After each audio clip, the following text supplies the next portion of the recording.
So by the end of the class, I mean, I'd been also wanting to do the cherry blossom craft with Billy, Sally, and Jack. But I realized that the worksheets that I'd printed out and teaching them how to do it and getting them to, well, not getting them to behave because they were behaving. It didn't really take any time for that. It's just the fact that they were concentrating so well, we could get through so many of the worksheets.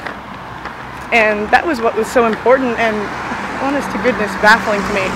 Because I'd planned the worksheets out assuming they would take a while with them, but once they put their minds to it, they could accomplish quite a bit.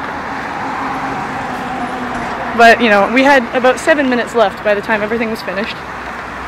So, you know, I had them close their notebooks and hand them to me. And then I graded them.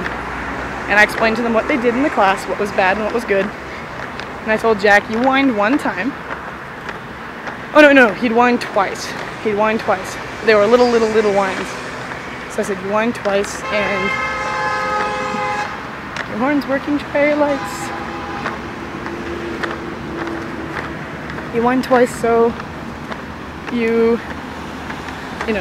lose 2 strikes, but you've still got 1 left. So for today, you get an A. And I gave him a sticker, and he was like, oh my gosh, you know, oh my gas range is what he said. When I turned to Sally and I told her she was really well behaved, she knew that already, so she was rather smug. So she was smiling, and I was like, yep, and I gave her a sticker. And then I turned to Billy, and he was kind of like, I only get a B, don't I? And I told him he'd only used 1 strike, so he got an A, and he was ecstatic, because normally he has at least 3 tantrums during the after-school class, because he has nothing to do but get upset that he's not winning a game. He's a very sore loser. So, you know, when he found out he'd actually behaved well enough to not only receive a sticker, but an A and praise, he was flabbergasted. He was very happy about it. And, you know, that's what makes me happy, is seeing that they have positive reinforcement as to, you know, what they need to do to make me happy and to make them happy. Because if they get, you know, nothing but stickers, they get a present. And if they behave well, then that's good for me too. So it was a really great class, and we played hangman afterwards, and they were like, yay! And instead of, you know, pitting them against each other and giving the point to the person who solves it, which causes fights, I had them all work together on a team. I called it the after-school class team, ASC. And I had them against me, because I was the one making the puzzles, and if I managed to make it hard enough that they couldn't guess what the word was, then I got the point. And no, I'm not cruel. I didn't pick extremely hard words. The first one was walking, the second one was penguin, the third one was headache, and the fourth one was big fat gorilla. And it was funny because Jack, the youngest, wasn't really able to put them together that well, and with big fat gorilla, the other two were at a loss. They had no idea what the middle word was, because they had big at gorilla, and I showed it to Jack and his eyes just lit up and he was like, oh, and then he remembered that I told him you have to close your mouth and raise your hand and sit up straight if you want me to pick you.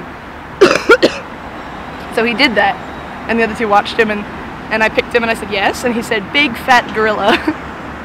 And I was blown away. I was really glad that he got to solve one, and he was obviously very proud of himself. And the other two, Sally and Billy, who normally at this point in the game would be fighting amongst each other, you know, raised their hands to give him 5, and they were high-fiving each other as a team.